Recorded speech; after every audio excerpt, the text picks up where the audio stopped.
brought to you by Silver Pumps. Top quality और consistent performance के लिए सिर्फ सिल्वर पंप्स, नाम याद रखना। इनको आज 45 दिन से यहाँ बैठना पड़ रहा है और सरकार के कान पे जूं तक नहीं रेंग रही। और साहब देखिए, ये प्राइवेट अस्पताल और प्राइवेट स्कूल ये दोनों पैरेलल गवर्नमेंट बन गई हैं। अगर जो सरकार सुविधा देगी तो उन प्राइवेटों के पास कौन जाएगा। इनकी दुकानें चलानी है, इसलिए शहर की जनता को परेशान किया जा रहा है। मैंने ये मुंडन इसलिए कराया है क्योंकि सरकार हमारी जो है सोई हुई है। रेफर मुक्त फरीदाबाद को धरना देते हुए आज करीबन 44 दिन हो गए। आप मेरे पीछे देख सकते हैं फरीदाबाद का सिविल हॉस्पिटल, जिसे बीके हॉस्पिटल के नाम से भी जाना जाता है। बादशाह खान अस्पताल यहाँ मेरे पीछे है और इसके ठीक सामने आप मेरे बाईं ओर देखेंगे तो यहाँ एक प्रदर्शन चल रहा है, धरना दे रहे हैं लोग और करीब 40 दिन से ज़्यादा का वक्त हो चुका है ये धरना देते हुए। क्या वजह है इस धरने की, क्या मांगे हैं लोगों की, जानने के लिए हम चलते हैं इस धरना स्थल के अंदर। यहाँ टेंट लगा हुआ है, बात करते हैं लोगों से। हमारे साथ मौजूद हैं सतीश चोपड़ा जी। सतीश जी, क्या है इस धरने के पीछे का कारण? जी नमस्कार। हमारा एक ही मांग है कि फरीदाबाद मंडल के नागरिकों को फरीदाबाद के सरकारी अस्पतालों में संपूर्ण और निःशुल्क इलाज मिले। जो दवाइयों का अभाव है वो पूरा किया जाए और सुपर स्पेशलिस्ट जो डॉक्टर की कमी है, कैडर ही नहीं है यहाँ पे, उनका भरा जाए और एक शहर में ट्रोमा सेंटर दिया जाए एक ग्रेड का, जिससे हम लोगों की जान बचा सकें। क्योंकि देखिए फरीदाबाद जो है कई सारे नेशनल हाईवे जा रहे हैं, पॉपुलेशन भी बहुत ज़्यादा औद्योगिक नगरी है, आए दिन कोई ना कोई चोटिल हो जाता है, छत से गिर जाता है, एक्सीडेंट हो जाता है। तो उसका जो पहला घंटा जिसको गोल्डन पीरियड बोला जाता है मेडिकल लैंग्वेज में, वो रेफर के खेल के अंदर उसका 1 घंटा बीत जाता है, जिसका खमियाजा लोगों को अपनी जान दे के चुकाना पड़ रहा है। और यहाँ जो नागरिकों की एक मजबूरी बना रखी है कि अगर आपको जान बचानी है, सरकारी अस्पतालों में सुविधाएँ नहीं है, मजबूरी में आपको प्राइवेट सेक्टर जाना पड़ता है। लोगों का घर बिक रहा है, ज़मीन बिक रही है, जायदाद बिक रही है, मोटे मोटे सूद पे लोग पैसा लेके, कर्ज लेके अपनी जान बचाने के लिए मजबूरी बना रखी है। यानी कि इस मजबूरी से निजात मिले ताकि जो फरीदाबाद मंडल के लोग हैं वो भयमुक्त जीवन जी सकें, कि उनको एक ऐसा मेडिकल बैकअप मिले, कभी कोई त्रासदी हो तो उनकी जान बच सके। जी, आप एक और चीज़ कह रहे हैं कि रेफर मुक्त शहर। जी, रेफर तो रेफर कौन रेफर कर रहा है, कहाँ रेफर कर रहा है? देखिए सरकारी अस्पताल जितने भी उनमें सुविधाएं ना होने की वजह से यहाँ के जो डॉक्टर हैं उनको दिल्ली के लिए रेफ़र किया जाता है। और हम सरकार से एक ही बात पूछना चाहते हैं। देखिए पॉपुलेशन में हम हरियाणा में पहले नंबर पे आते हैं और टैक्स रेवेन्यू जनरेट करने में दूसरे नंबर पे आते हैं, यानी वोट भी हमारी है और जो सरकार चलती है वो नोट भी हमारा है। तो हम जन सुविधाओं के लिए दिल्ली के अस्पतालों के भरोसे क्यों रहें? अटल बिहारी मेडिकल कॉलेज 6 में 5 साल से इन्होंने चालू कर रखा है। 3.5 करोड़ रुपया प्रति माह के हिसाब से 60 महीने लगाएं तो 200 करोड़ रुपया वो लगा चुके हैं और कोई वहाँ पे सुविधाएं नहीं हैं। ओपीडी पहले थी, आईपीडी मेरे ख्याल अब शुरू करी है, ये धरना शुरू हुआ है ना, तो थोड़ा सा अभी भी शुरू नहीं कर पाए हैं आईपीडी, तो ओपीडी के ऊपर ये बैठे हुए हैं और वहाँ पे 550 कर्मचारी हैं जो कि खाली बैठे हुए हैं। अब वहाँ पे जो हॉस्पिटल के अंदर इन्होंने डॉक्टर रखे हुए हैं, जब वहाँ केस ही नहीं है तो उनकी पढ़ाई क्या हो रही होगी? वो बच्चे पढ़ाई क्या कर रहे होंगे जब उनके पास केस ही नहीं आ रहे? तो ये सरकार कहीं ना कहीं धन्ना सेठों के साथ मिली हुई है, प्राइवेट हॉस्पिटलों के साथ, उस वजह से उसको चालू नहीं करना चाहती है। ट्रामा सेंटर वहाँ जल्दी से जल्दी A ग्रेड का शुरू होना चाहिए ताकि सुविधाएँ अच्छे तरीके से मिल सकें। वो अब भी कह रहे हैं ट्रामा सेंटर, पता नहीं है C ग्रेड D ग्रेड कौन सा देना चाहते हैं, वो लेने के लिए ये धरना तैयार नहीं है। ये धरना तभी उठेगा 6 में हमने ये धरना 7 महीने पहले शुरू करा था। मैं भी था, बाकी भी समाज सेवी संस्थाएं थी जिन्होंने समर्थन दिया था। और ये जब तक हमें प्राप्ति नहीं होती इसकी ट्रामा सेंटर बढ़िया, तब तक हम उठने वाले नहीं हैं। सरकार को दबा के रखेंगे। और ये MCF का चुनाव आ रहा है ना, ये लेट करे जा रहे हैं डर के मारे इस धरने से। यहाँ मौजूद हैं कांग्रेस के पूर्व विधायक नीरज शर्मा, भी बात करते हैं उनसे, वो भी यहाँ पहुँचे हैं। जी नीरज जी, देखिए बड़ी दुख की बात है कि कानूनों में सरकार उलझा रही है। आज चाहे रिवेन्यू की बात करें, चाहे जनसंख्या की बात करें, हमारा शहर जो रिवेन्यू दे रहा है, सरकार वादे तो बहुत दुनिया भर के कर रही है, हकीकत में कुछ नहीं है। और सबसे बड़ी बात, ये धरना राजनीतिक नहीं है। सतीश चोपड़ा जी जैसे सामाजिक व्यक्ति को ये धरना लगाना पड़ रहा है, जिनका सेवा वाहन, चाहे कोरोना की बात करें या आगे पीछे मरीजों की तीमारदारी की बात करें, फरीदाबाद में अच्छे समाज सेवी के रूप में जिनका नाम जाना जाता है, इनको आज 45 दिन से यहाँ बैठना पड़ रहा है और सरकार के कान पे जूं तक नहीं रेंग रही। और वो कह रहे हैं जी ये 58 किलोमीटर दूर है और कानून 60 किलोमीटर का है। कानून भी सरकार ने बनाना है, 58 और 60 में फ़र्क क्या है? जो सुप्रीम कोर्ट ने दारू बंद की थी या नेशनल हाईवे पे, उसके लिए तो सरकार ने रास्ते बना लिए कि वो होटल भी वहीं रहे और वहाँ दारुएँ भी सर्व हुई। दवा के लिए सरकार के पास कोई रास्ता नहीं है। दवा के लिए ये कानून की काली किताब खोल के दिखा रहे हैं और शहर के लोगों को परेशान कर रहे हैं। आदमी के जीवन की कोई कीमत नहीं है इस भ्रष्ट भाजपा सरकार में। अगर जो ट्रॉमा सेंटर होता हमारे बीच में और जितनी हमारे यहाँ मौतें हो जाती हैं रेफ़र के चक्कर में, अगर जो हम साल में एक व्यक्ति की भी जान बचा पाएँ तो मैं समझता हूँ इन सब की मेहनत सफल होगी।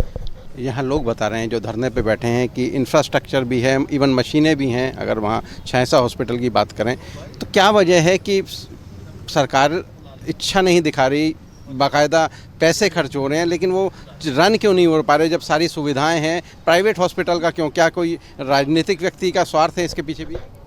गौड़ साहब देखिए, ये प्राइवेट अस्पताल और प्राइवेट स्कूल ये दोनों पैरेलल गवर्नमेंट बन गई हैं। अगर जो सरकार सुविधा देगी तो उन प्राइवेटों के पास कौन जाएगा? इनकी दुकानें चलानी है, इसलिए शहर की जनता को परेशान किया जा रहा है। ठीक है, कुछ और लोग भी हैं हमारे साथ। बग्गा साहब हैं। बग्गा साहब क्या कहेंगे? पूरे बात ये है जी, ये बहुत दुख की घड़ी है जो हम लोग सारे इकट्ठे हुए हैं। ये सोशल काज है और इसके लिए हम चाहते हैं कि फरीदाबाद वासियों को पूरी तरह से बिना किसी बात के पूरी सेहत के लिए, क्योंकि हेल्थ एक ऐसी चीज़ है, सेहत और शिक्षा ये दो चीज़ें ऐसी हैं जो बहुत ज़रूरी हैं और हर नागरिक के लिए ज़रूरी हैं। तो मेरा मानना ये है, अभी सतीश जी ने बड़े अच्छे, हमारे भतीजे भी लगते हैं, छोटे भाई भी हैं समझो, इन्होंने बहुत अच्छे तरीके से आपको सारा डिटेल में बताया है। मैं इतना ही कहना चाहूँगा कि ये जो काम हो रहा है, अगर ये चाहें, सरकार जो है बिल्कुल इस पे कोई ध्यान नहीं दे रही है, क्योंकि इससे पहले जब कांग्रेस की गवर्नमेंट थी तब हम लोग पूरा ध्यान रखते थे। हमारे यहाँ पे टीमें बनी हुई थी, हम बाकायदा 11-11 लोगों की टीमें बनाए रखी थी हमने।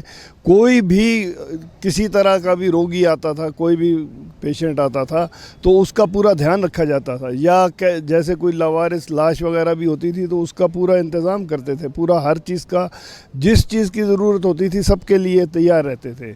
आज ये पोजीशन है कि वो अपना ध्यान कर रहे हैं, सिर्फ वही बात वही है कि प्राइवेट स्कूल और प्राइवेट हॉस्पिटल्स ये सब में जो है, ये जितने भी मंत्री हैं जो है, इनका हिस्सा चलता है और इनको अपनी पार्टनरशिप के पैसे मिलते हैं, इसलिए ये यहाँ ध्यान नहीं करते। ये चाहते हैं कि यहाँ कोई आए ही नहीं, वहीं प्राइवेट हमारी हॉस्पिटल्स में आए। तो कौन मंत्री हैं अगर आप नाम बताएं?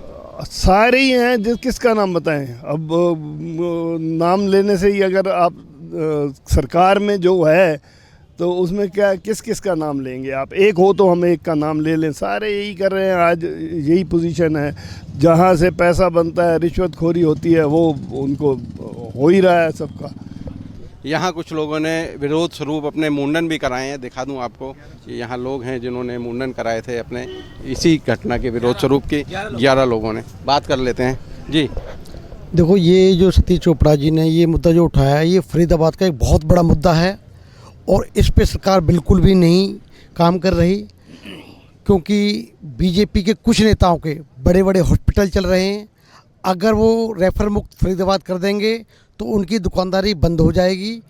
तो हम बीजेपी सरकार को कहना चाहते हैं, अगर इन्होंने ये बात नहीं मानी तो ये बहुत बड़ा आंदोलन होगा। फरीदाबाद के लोग, सभी पार्टियों के लोग, समाज सेवी लोग सड़कों पर आएंगे। आज सतीश चोपड़ा जी को जो समर्थन एक बीजेपी को छोड़कर सभी पार्टियों का समर्थन है, सभी संस्थाओं का समर्थन है। और मैं इस बात को मुख्यमंत्री भूपेंद्र सिंह हुड्डा जी से कह के विधानसभा में उठवाएंगे और रेफर मुक्त फरीदाबाद को इसको हम करके छोड़ेंगे। क्योंकि छोटी छोटी बीमारी हो तुरंत ये लोग दिल्ली सफदरजंग के लिए रेफ़र करते हैं। क्यों?